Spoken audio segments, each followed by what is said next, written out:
Hi friends, good morning everyone. आज मु गोटे रेसिपी बनवाक जाऊँगी जोटा कि स्प्राउट्स सलाड। तो तापाई इंग्रेडिएंट मु नेची गाजर ग्रेट करके, कंचा लंका, टमाटो, धनिया पत्र, अदा, आंब कसी अदा भी आप नहीं पारे, काकुड़ी, लेंबू और मेन इंग्रेडिएंट्स होची गजा मुग। मुग को बतुरे की राति सारा रखीदेवे, तापरे एमती हम ना नहीं कटन ने सेटा को बांधिकी रखिले से एमती हो जिवो। तापरे गजा बुट, तापरे सॉल्ट टू टेस्ट एंड तापरे जो पेपर एतिक जिनस करा हब। तो देखी नि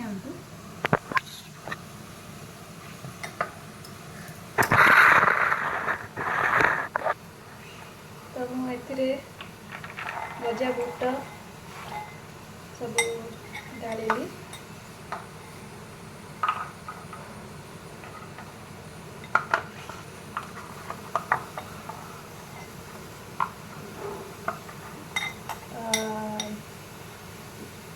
गोटे कप रु अधिक अच्छी 1.5 कप पाखी गजा बुट और गजा मुग भी अच्छी 2 कप पाखापाखि सब मुझे नौ। यहाँ ब्रेकफास्ट जो माने हेल्दी माने हेल्थ कॉन्शियस से माने ये सलाडटा खाई पारे। वेटलेस जर्नी रे जो माने भी अच्छा से यहाँ बहुत भल सलाड देखु। तापर जहाँ भी मु गाजर नहीं, गाजर गोटे मीडियम साइज गाजर को मुझे ग्रेट करी। आपन बड़ बड़ साइज रो भी काटी पारे। गोटे काकुड़ी काटी, गोटे बड़ टमाटो काटी, धनिया पत्र, अदा, लंका, कंचा लंका सब पकईदेवे। आप सेमती भी खाई पारे खाली पेटरे, ना नहीं आप राइस सहित कि रुटी सहित भी खाई पारे। तो ये लेंबू चिपुड़ी दवा।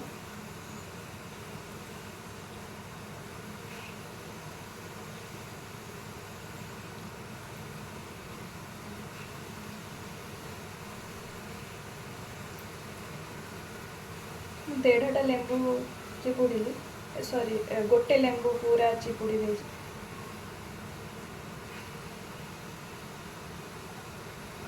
तापरे लुण सॉल्ट टू टेस्ट लुण ने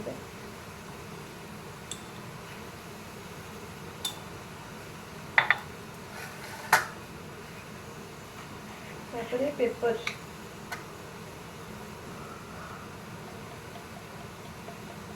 पेपर आधा चामच पूरा पकईदे। लंका और पेपर आपण राग अल्प खाऊले कम बेसी करें। तो तापरे एटा को मिक्स करेंगे।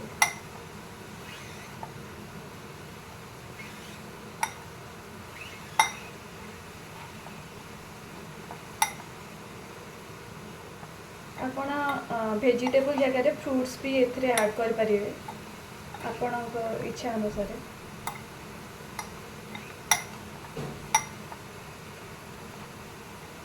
मिक्स करके आपण एटा खाइबे।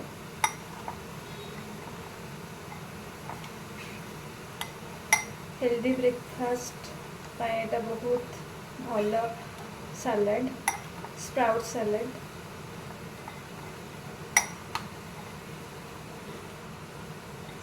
ଆପଣ ଥରେ ଟ୍ରାଏ କରନ୍ତୁ ଆଉ ଦେଖନ୍ତୁ ଆଉ ମୋତେ ଆପଣଙ୍କ ସଜେସନ୍ ଦିଅନ୍ତୁ କି ଆପଣଙ୍କୁ ସେ ଦିନ ଖାଇସାରିଲା ପରେ କେମିତି ଲାଗୁଛି। ପୁରା ମାନେ ରିଫ୍ରେସିଂ ଲାଗିବ। ଅଲ୍ ଡେ ଆପଣଙ୍କୁ ଫ୍ରେଶ୍ ଲାଗିବ। ଯେମିତି ୟୋଗା ଏକ୍ସରସାଇଜ୍ କଲା ପରେ ଯେଉଁ ଯେବେ ବି କରୁଛନ୍ତି ସକାଳୁ ସକାଳୁ ଆପଣଙ୍କୁ ଫ୍ରେଶ୍ ଲାଗେ, ସେମିତି ଫ୍ରେଶ୍ ଫୁଡ଼୍ ବି ଆପଣଙ୍କର ମାଇଣ୍ଡକୁ ଫ୍ରେଶ୍ ରଖିବ। ତ ନିଶ୍ଚୟ ଟ୍ରାଏ କରିବେ ଆଉ ମୋତେ କମେଣ୍ଟସ୍ ଦେବେ। ୟୁଟ୍ୟୁବ୍ ଆପଣଙ୍କ ବିଲୋ କମେଣ୍ଟସ୍ ଦେବେ କି କେମିତି ହେଇଛି ରେସିପିଟି। So thank you for watching. Have a great day. Bye bye. Take care.